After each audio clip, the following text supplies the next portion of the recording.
ஆளுங்கட்சி மீடியாக்கள்லாம் என்ன பண்றாங்க, இதையே வந்து ஃபிளாஷ் நியூஸ் ஆனா பிரேக்கிங் நியூஸ் எல்லாம் போட்டு எந்த நியூஸ் ஆனாலும் போட்டு அவங்க மூடிக்கிட்டு போய் உட்கார சொல்லு ஓரமா போக்கு அண்ணாடி தின்னு தூக்கில.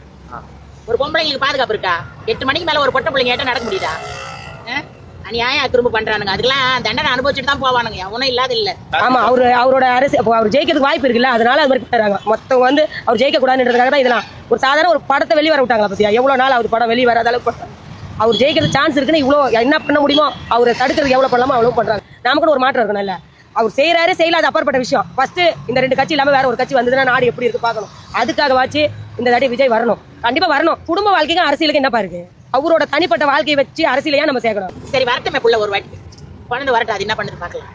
நிறைய பேர் என்ன சொல்றாங்கன்னா, இவங்க குடும்பத்திலேயே பிரச்சனையை சால்வ் பண்ண முடியல, பெண்களுக்கு இது பண்ண அவன் பிரச்சனையாண்டா. உன்னோட நாத்தத்தை எடுத்து விட்டோம்னா எங்கேயோ போவோம். அவனையா நீ குத்தி கிளப்புற?